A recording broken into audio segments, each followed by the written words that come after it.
Hello and welcome to Unstress. I'm Dr. Ron Ehrlich. Well, we've talked about breathing over the last couple of years, but I thought it'd be a subject worth revisiting. And breathing is something that we take for granted, and yet it is so fundamental to everyday life. We can go without food for 3 weeks or more. We can go without water for 3 days or more, but go without breathing for 3 minutes, and there isn't much left after that. So breathing is fundamental. And as you will hear, although it's something we don't give a lot of thought to, breathing well can have a significant impact on your physical, mental, and emotional well-being.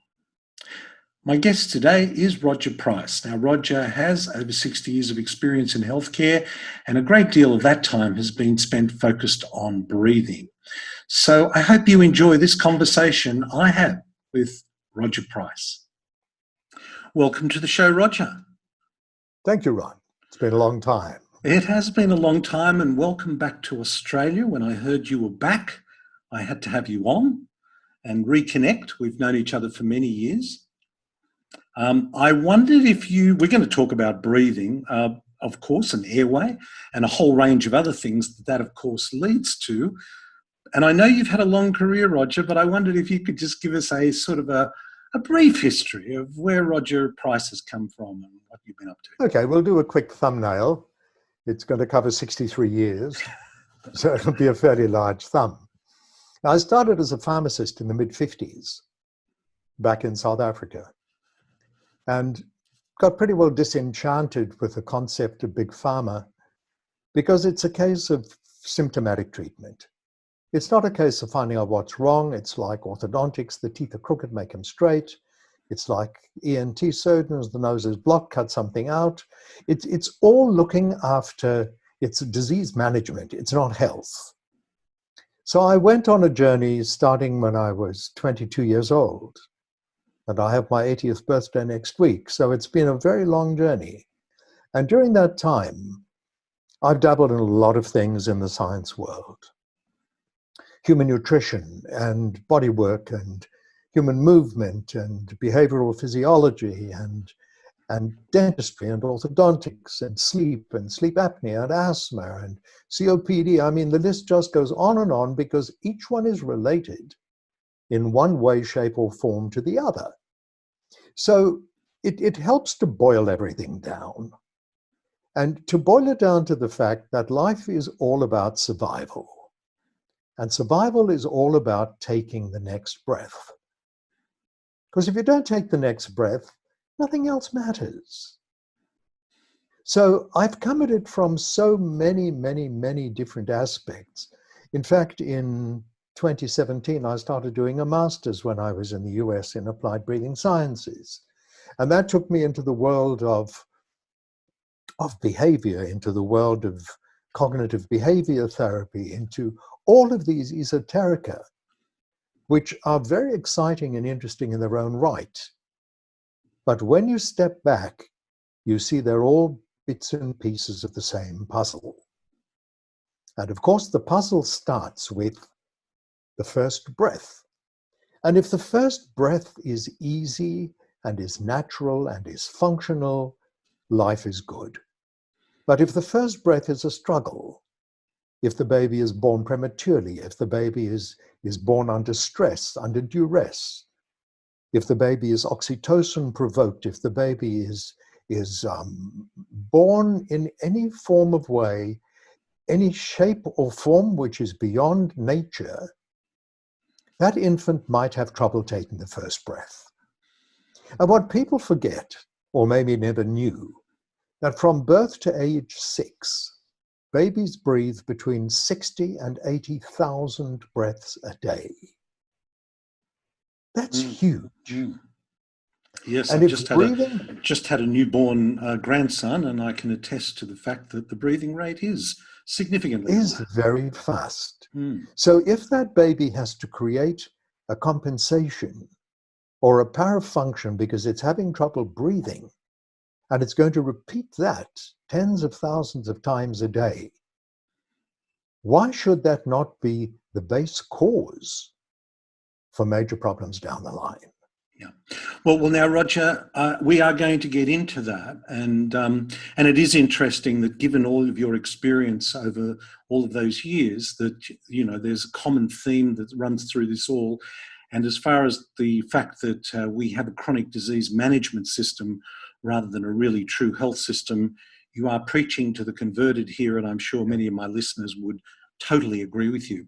I wondered if we might, before we dive too deeply into it, and I've often said the secret to living a long life is to keep breathing for as long as you can, but the secret to living a life well is to breathe well, and there's a significant difference between just breathing and breathing well.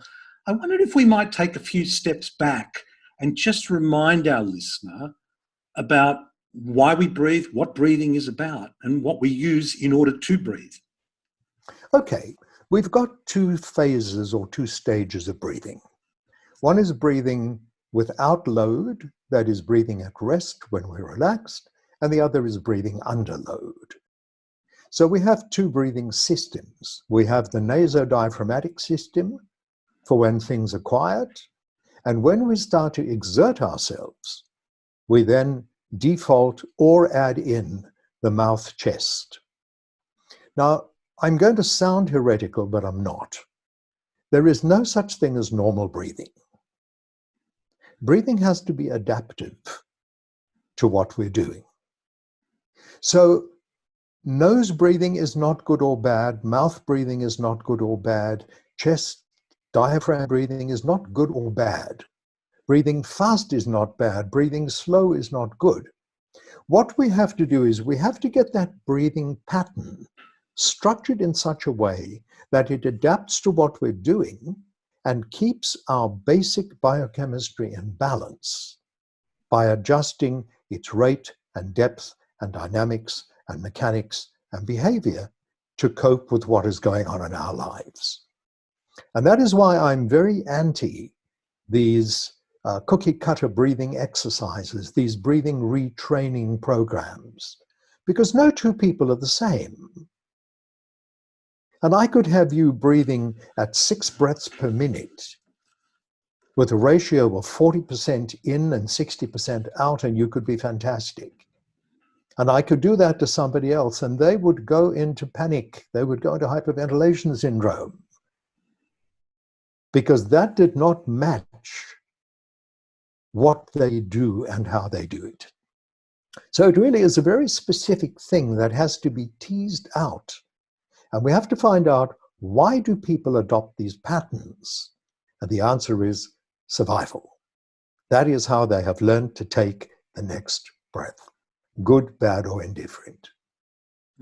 Well, this is getting a step, we talk about the problem with our healthcare system, and you mentioned cookie cutter, and this is, I think, where we are heading in the future, and this is to a very personalized approach. And I would assume, even if one were doing breathing retraining, a very important part of that would be to do a very careful and thorough assessment of the person sitting in front of you. Well, absolutely. Yeah. And if you talk about personalized medicine, when I started as a pharmacist, every prescription was handwritten by the doctor in copperplate. 8, 9, 10 ingredients, 2 grains of this and 3 grains of that and 4 drops of this. It used to be the script was personalized for your particular condition. No more, no more. I mean, look at the scientific nonsense. 1 or 2 tablets, 3 or 4 times a day as required. Come on, that is scientific. Well, it's a great, I think I've said this many times, and our current healthcare system is a terrific economic model. It is fed by the chemical and food industry, literally, and it is managed by the pharmaceutical and then inevitably the medical industry. And it's a great economic model. It's just not a very good health model, which is precisely what Unstress podcast is all about. Right. But there are some good things one does with breathing. I mean, the aim of breathing is survival, but much more than that. The difference between survival and optimal health lies along many issues. Let's talk about the role of the airway in that, and how that develops, and how that can go wrong. I mean, you mentioned the newborn child, and I'm very in tune with that. I have 3 very young grandchildren, and I'm watching them develop and watching their arches, their upper and lower jaws develop, and whether they have good lip seal or not, or whether they're breathing through their nose or their mouth. But, I've often said noses are for breathing. I think you may have even taught me that, Roger. I'm not sure. But Yeah. If you're going to breathe through your mouth, you might as well learn to eat through your nose. That's it. And that's no fun. But no, this is, I mean, we laugh about it, you and I, we can, because we're very focused on this. But people don't give a lot of thought to how they breathe. And clearly they should. You touched on a few things. Let's dive into that a little bit more. I mean, what are we trying to do when we breathe? Why do we breathe? Okay. Predominantly, I mean, apart from surviving. Reason for breathing is to take the oxygen from the atmosphere, to bond it onto the blood, to let that blood go through the 150,000 kilometers of vessels that we have, and to release that oxygen appropriately to the brain and to the rest of the cells of the body, and on the return trip, to bring the waste products back through the lungs into the atmosphere. That is why we breathe. But this is where the issues start getting confused. Breathing's all about oxygen, right? Wrong. It's not. Oxygen is only part of breathing, because we don't have to make it and we don't have to store it. All we have to do is breathe. The air has 21% oxygen, and you can saturate blood with oxygen at 5%. So we are never, ever, ever short of oxygen. So I want you to look at the oxygen-carbon dioxide balance system, the way one would look at a bank account. Your oxygen is your bank balance, and that's what that thing on your finger tells you. It tells you you're sitting at 98, 99% saturation of oxygen on arterial blood. Well, now, Roger, let's just remind our listener that thing on your finger is talking about a pulse oximeter. It's a pulse oximeter that measures heart rate and oxygen saturation in your blood. Absolutely. Okay. So that's giving you a printout of how much money is in your bank account, your blood bank account. How do you get that money out of an account? You normally use it, you write a check, or you use your ATM card. Well, if your checkbook is empty and the dog ate your ATM card, how much value is that money to you? You can't get to it, even though it's in your bank balance. This is what goes wrong with breathing. To release the oxygen from the blood bank to the brain and the rest of the cells, you have to have a particular pressure of carbon dioxide. That is your ATM card.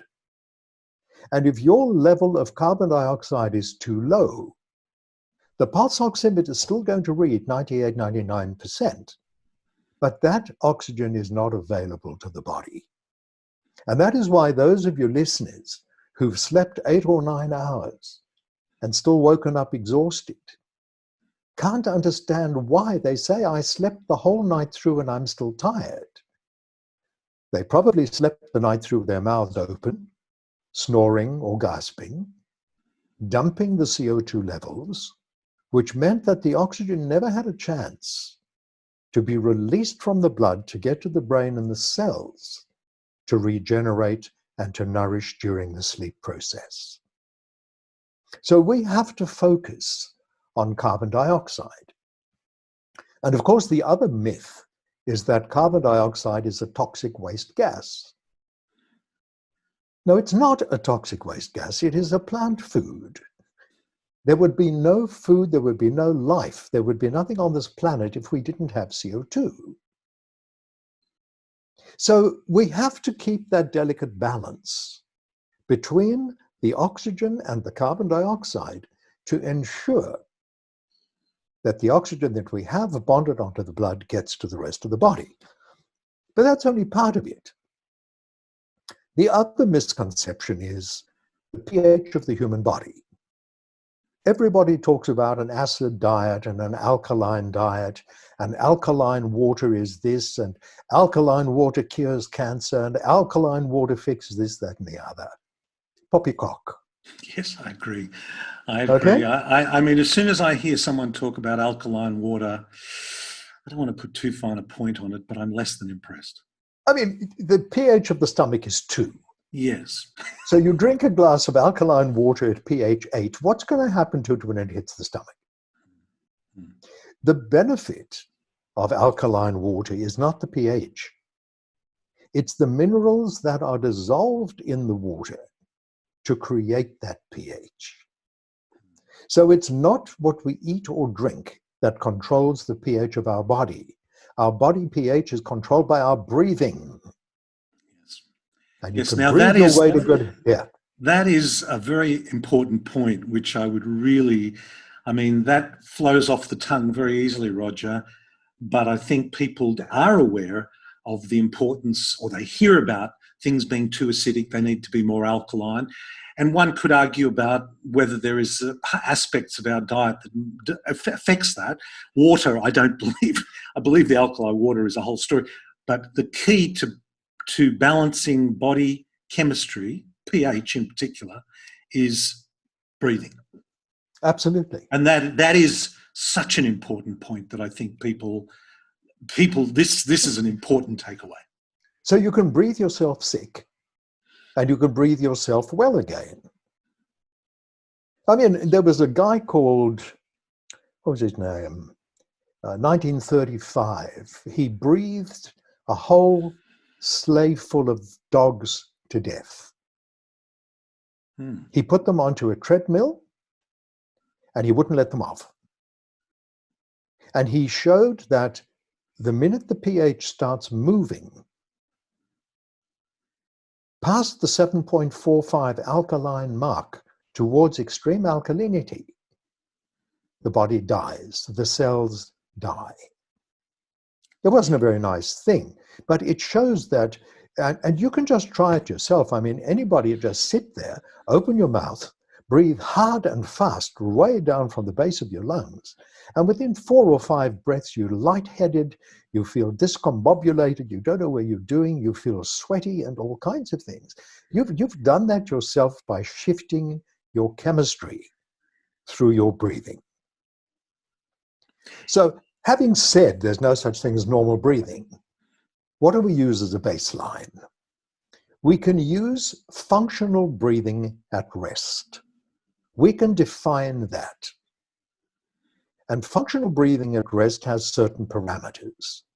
It is in and out through the nose, driven by the diaphragm, lips together, silent, between 8, 10, maybe 12 breaths per minute, approximately 500 milliliters per male breath, and about 380 to 420 milliliters per female breath. No chest, no shoulder movement. And if you sit breathing like that in a chair, you feel good because your body is in balance. And that type of breathing with the mouth closed using the nose keeps your carbon dioxide pressures at the correct pressure to release the oxygen from your blood to your body. For those who know anything about heart rate variability, that is called coherent breathing. So there's another fascinating part about breathing. Everybody knows we have this fight or flight. We have the sympathetic, parasympathetic branches to the autonomic nervous system.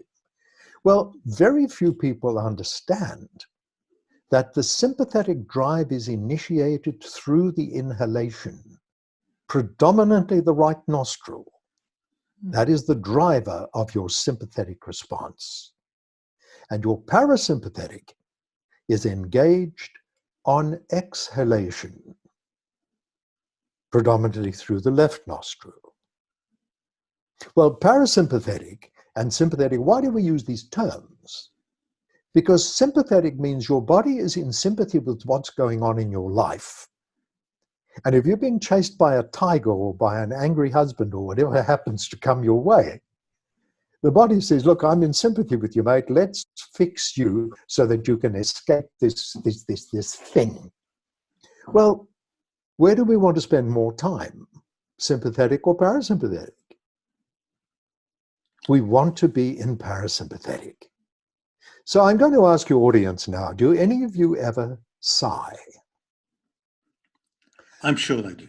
Ah, how do you feel at the end of a sigh? Relaxed. What have you done? You've extended your exhalation. You've breathed out for longer on the sigh, which means you're spending more time in parasympathetic rest, digestion, and recovery than you were spending in sympathetic. And that is the secret to meditative breathing. That is the secret to good health. It's to keep that sympathetic moment for when you really need it and spend as much time as you can in parasympathetic recovery. So it's the nose and the stress and the sympathetic, parasympathetic, all tied into one with the breathing. Yes. I remember one of the most interesting, liberating, exciting things, and so simple, was when I had heard that you literally could switch on your parasympathetic nervous system, you know, within a breath or two, or one or two breaths. Absolutely. And, you know, this exhaled breath and the holding of the exhaled breath. So in, out, hold, you know, within 2 or 3 breaths, you've switched it on. And what a great thing to do, at least, well, throughout the day, but certainly before you're about to eat or before you're about to go to sleep. I mean, what a powerful tool and cost effective. So it's not right there. What are you doing with that breath hold? You're increasing your carbon dioxide levels. So you're restoring balance to that chemical axis, which is so critical for being well, feeling well, eating well, sleeping well. And it's just that our triggers today are basically unrealistic triggers. Our bodies think we're being chased by a saber-toothed tiger when we're waiting for the results of something, or when somebody's been called into the boss's office, or, you know, the body doesn't differentiate. The body says, I'm in trouble, I better get out of this. Meanwhile, most of those troubles are anticipatory.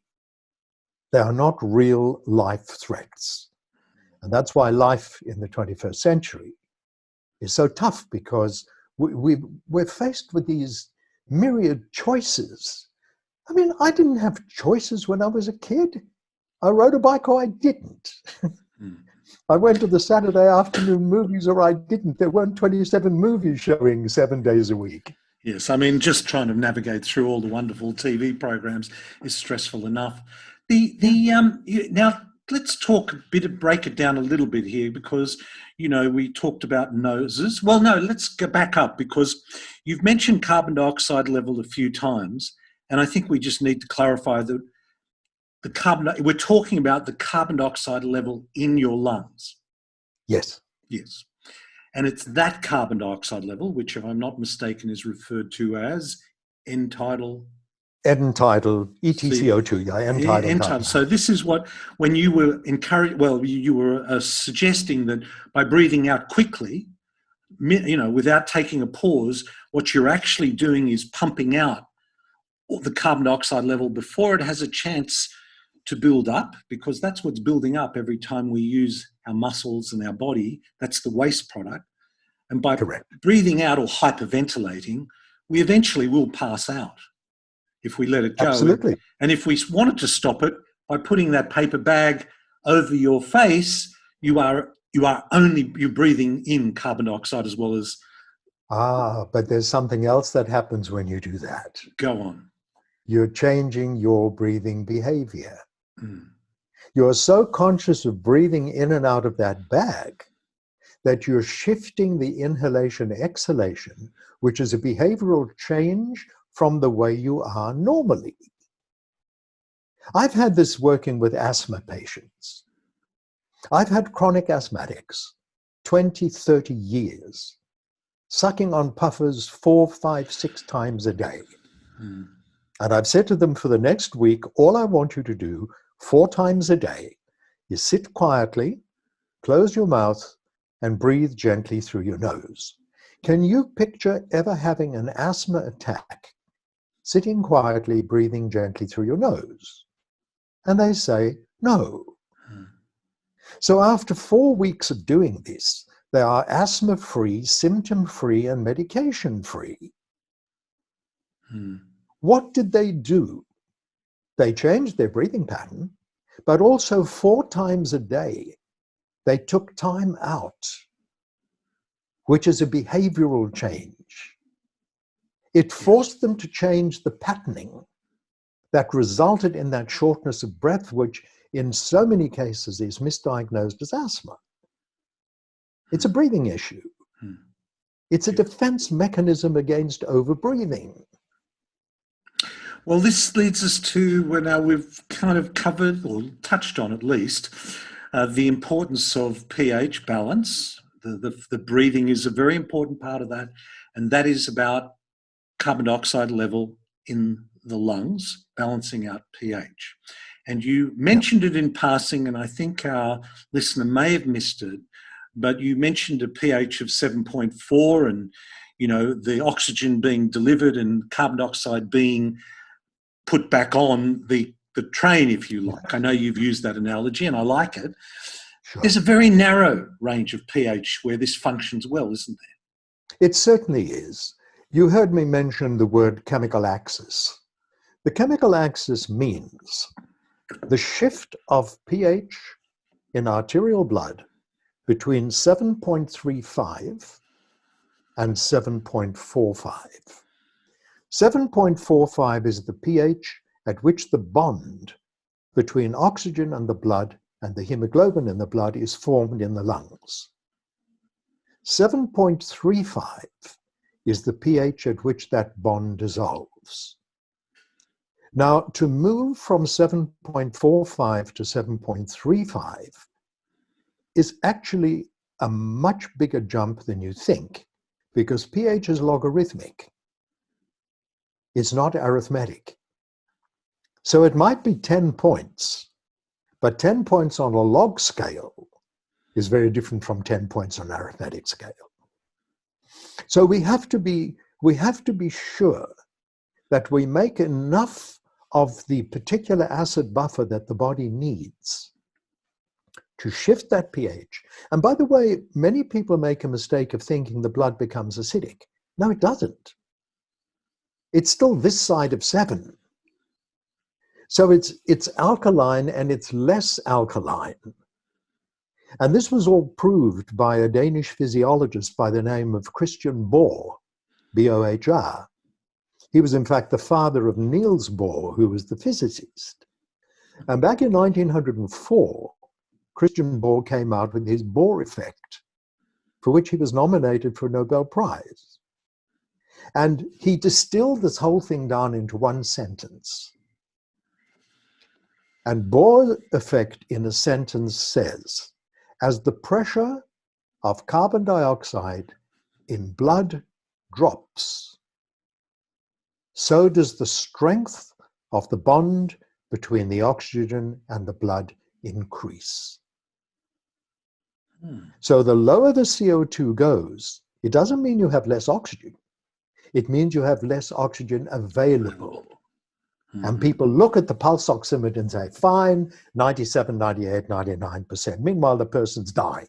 Yeah, because it's actually not just about having the oxygen attached to the hemoglobin molecule as it floats around your body. You've actually got to get it into the cell where the energy is required.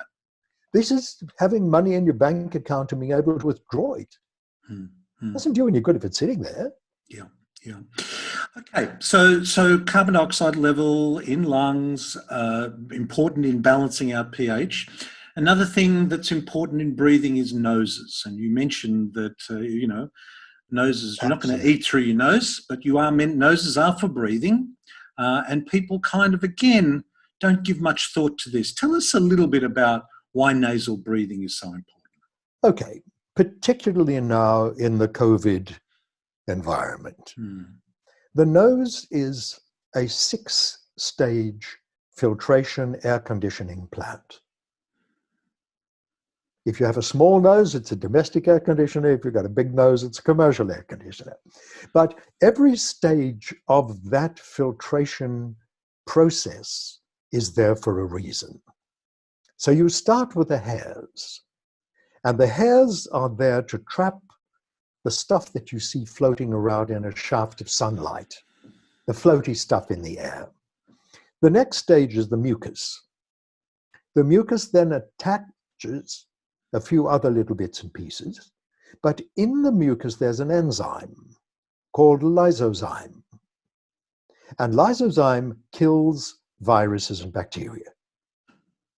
And in fact, I believe that the word Lysol actually came from the enzyme lysozyme when they were looking for a name for a disinfectant. Okay, so the lungs are very sensitive. They're sensitive to humidity, they're sensitive to temperature, they're sensitive to airborne allergens. The next stage is the turbinates, which are those little spirally things that are here in the nose. The air swirls around the turbinates to bring it to body temperature.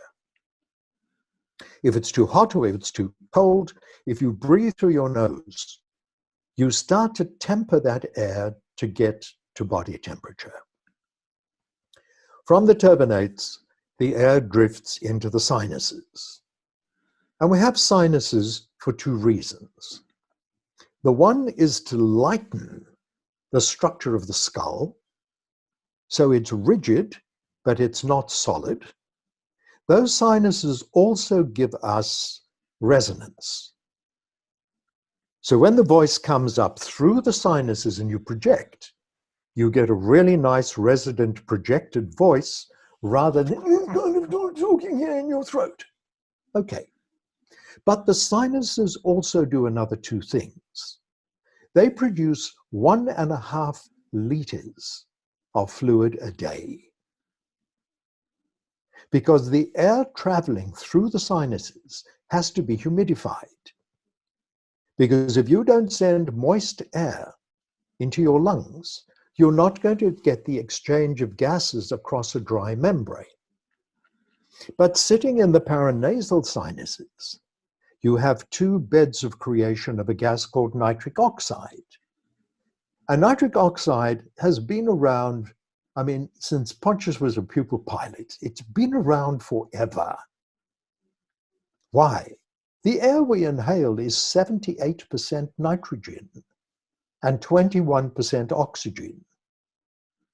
Nitrogen and oxygen will give you nitric or nitrous oxide. Okay, so the nitric oxide is produced, sits in the paranasal sinuses, and if you breathe gently through your nose, the passage of air across those sinuses releases bursts of the nitric oxide gas.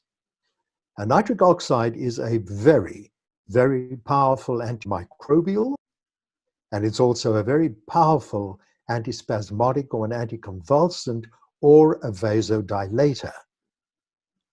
Yes, very famously. Famously. Isn't that where Viagra, Viagra and nitric oxide have an interesting relationship? Absolutely. As a young pharmacist in the 50s, we used to dispense pills called glycerol trinitrin, and they were given to people with angina. So the moment the nitric oxide hit, those occluded, those spasmed blood vessels to the heart, causing the pain, relaxed, and the pain to the heart disappeared. So now, going over your adenoids, you have really nice, moist, temperature-controlled, twice filtered and twice sterilized air. The adenoids love it. They don't become inflamed or congested. And then finally, the tonsils are your end microfilter for the absolutely microscopically tiny particles that have missed the first stages. Well, can you imagine when you breathe through your mouth? You make those microfine tonsils your first filter. And then you wonder why the child or the adult gets inflamed, infected tonsils. Yes. Ron, it's crazy stuff. Well, it goes back to the beginning of our conversation about a very symptom-based approach, chronic disease management approach to healthcare. And I think I've actually drawn the analogy of taking out tonsils and adenoids, which occasionally are necessary to come out. There's no question about that. But as a first, and they don't do this anymore, they used to a lot, take out adenoids and tonsils at the drop of a hat. And that's a little bit like driving along in a car and a hazard warning sign comes on and you decide to solve the problem by removing the little globe in the dashboard and going, well, Absolutely. I've solved that problem. Well, in fact, you haven't. But so these 6 levels of filtration occur when we breathe through our nose. Yes. And only one, the tonsils, when we breathe through our mouth. So recurring respiratory infections in children is a very, very common occurrence, isn't it? It is.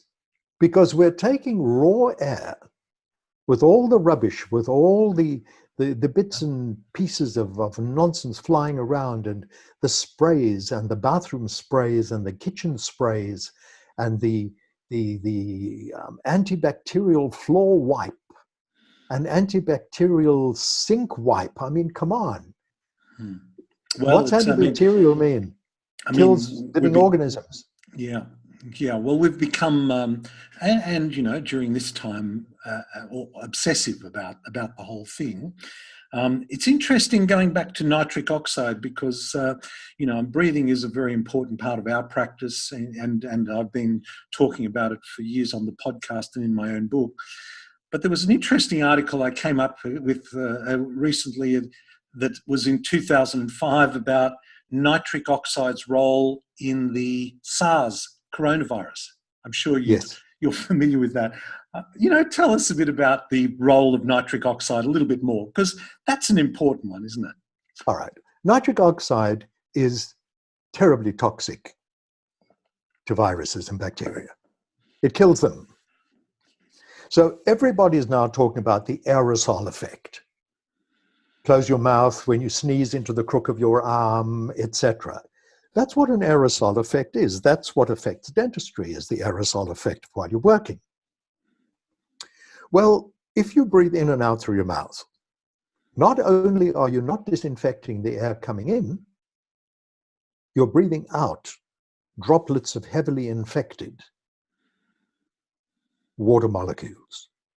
If you breathe out through your nose, the exhaled air is getting the same nitric oxide and the same mucus and the same lysozyme on the outward trip as it got on the inward trip.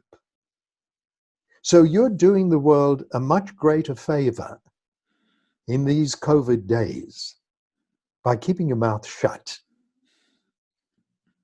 Yes. Not only commentary and politically, but also from the exhaled air point of view. But Roger, I also heard, and correct me if I'm wrong, that when you don't breathe through your nose, you're actually reducing, and nitric oxide is an important body regulator per se. But if you do not breathe through your nose, you're missing out on a lot of that nitric oxide production. I've had a figure of 50 or 60%. Well, you know, what do you think? Remember, nitric oxide is made basically everywhere. The moment you start breaking down that oxyhemoglobin bond and releasing the oxygen, there's a nitric oxide component to that as well. And the beautiful thing about science is we don't know. We just think we know. So there's always something new to learn. And there's nothing like a good old pandemic to knock a lot of the nonsense out and to bring more nonsense in before we eventually find some sanity in what's going on. But Roger, breathing through the mouth, there's a habit. You were talking about the newborn child going through trauma and da-da-da-da-da. And so these patterns of breathing are set up very early. What are some of the factors that would cause people to be mouth breathers when noses are for breathing? Why would people do that? They would do it for what I call, or in the world of psychology, a secondary gain. People create a habit to satisfy a problem. You don't create a habit for no reason. There is always a payoff, and there is always a secondary gain for any habit. So the first mouth breath is taken because it's easier than the nose breath. That's the only reason. Now, it could be a tongue tie, could have been a lip tie, it could have been any one of 100,000 things that can go wrong in the 38-day gestation, 38-week gestation period. The birth issue, the induction, the forceps, the vacuum, the epidural. I mean, all of these things have to affect that infant as it enters the world. So that is when it starts to create its compensations. And then it just becomes easier. And the malfunction or the dysfunction or the parafunction then becomes the new normal for that body. Well, if you do something repetitively, particularly with your mouth open, you start training the muscles of the face that open mouth is normal. So that is what you will default to, even if you don't need to, because you've created that as a muscle memory pattern. Those can be retrained. Well, I know that this is how you and I met over 15 years ago, I think it was, and because you do work very closely with dentists, and we're going to get onto that in a moment. But the diaphragm's and also a very important part of this breathing process. Talk to us a little bit about that. Okay. The diaphragm is a dome-shaped muscle that kind of separates the upper half from the lower half. It runs around the body. It's got a hole in the middle through which the esophagus and the stomach goes. And the diaphragm moves like this and like this and like this. That's all it does. And what it does is it changes the pressures in the chest cavity. When it rises, the pressures rise. The pressure inside the chest cavity then becomes higher than the atmospheric pressure, and the air goes from a lower pressure to a higher pressure. When the diaphragm returns, the pressure in the lungs drops and the air flows in from the higher atmospheric pressure into the lower lung pressure. That is the mechanics of breathing. However, the diaphragm has many other roles in the body. It massages the liver, it massages the heart, it drives lymph. It is the main pump that drives lymph around the body. And lymph is the flush truck that goes around to clear the garbage cans, which are the lymph nodes. And of course, in lay terms, the four largest lymph nodes are the two adenoids and the two tonsils. So this is where you get your double whammy with mouth breathing with children and tonsils and adenoids. The mouth breathing affects the tonsils and the adenoids, but when you breathe through your mouth and your chest, you hardly use your diaphragm. So you're limiting the movement of lymph, which is meant to go and clear those trash cans, which it doesn't do. So Yes. that is the role of the diaphragm interlinked with the mouth breathing and the nose and the upper respiratory tract infections. We even had a guest on a men's health specialist, Rob King. We had a session with him, and he mentioned to me as well that the diaphragm improved pelvic floor muscle tone. Absolutely. Which I just thought, God, the more I learn about breathing, the more I learn about these components, how interconnected we are, it's even more amazing. Well, But right, then, it's a rugby ball with a bladder. yes.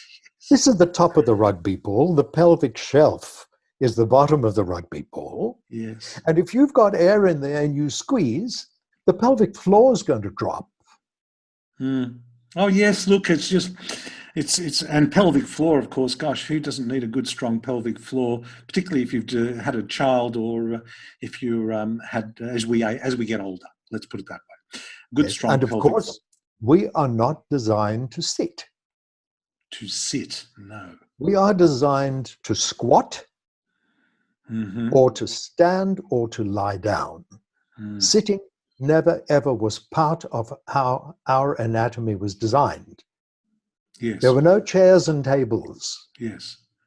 Well, you've just come back from America, Roger, so you're using the term designed. We can in Australia we can say evolved without any fear of retribution. Oh, okay. Yep. But I Gotta be know that I careful. know that you I know this has leads us into the whole posture, the connection between breathing and posture. And Yes. you've mentioned that we really haven't evolved to sit, but there's far more to it than that, isn't it? When we're talking about the effect of breathing on posture, talk to Well, us a little the about that. essential part of all my initial consultations is a full postural evaluation. Mm. Because posture is controlled primarily by your fascia.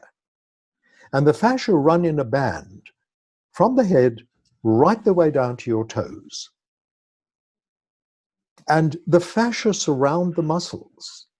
So you get the combination here of the dysfunctional muscle position with the fascia on the outside of the muscle compounding the issue even further. Now you have the text neck and you have the rounded shoulders. Why? It's easier to breathe through your chest with your shoulders forward using your mouth than it is with your shoulders back with your mouth closed using your nose if you are compromised. And this is where we come back to the creation of the habit. Mm. It was easier, so they just did it, and that became the way they functioned. Mm-hmm. Yes. So the dentist who doesn't look at feet doesn't understand jaws. Interesting. Yes, no, well, now there you are. You see, now over 30 years ago, I did research at University of New South Wales with a podiatrist. So I've been looking at feet for quite some time. But your work with dentists is an interesting one. Tell us a little bit about the connection between the dental world and people's mouths and breathing It and posture. started well over 20 years ago. I met a dentist out from Gladstone up in Queensland, a guy called John Flutter. Mm. And we were having dinner, and he said to me, I believe that there's a connection somehow between the way people sit and stand and walk and talk and breathe and eat and the jaws. And we spent 10 years together developing this Breathing Well program. So John taught me dentistry, and I taught him body work and physiology and posture and those kinds of things. Because one of my qualifications is I'm a fully qualified manual therapist, a remedial massage therapist, a body function therapist. So everything is linked. Everything grows according to a plan. That's in our DNA. That is our genetic programming. We have so many things interfering with the expression of those genes today that even though the body has that genetic potential, there are too many obstacles in the way for that genetic potential to be fully realized. And this is the science of epigenetics. Epi being the Greek word for on top of or above. So this brings us to the nurture nature. On the nature side, we have our DNA, which carries our coding, but on the nurture side, are we able to express that DNA completely so that we become the best us that we can be? And that is sadly where modern life is causing problems, because technologically the world has evolved at a very much faster rate than we as human beings can adapt to. So we become maladaptive. We adapt and we think we're okay, but we're not.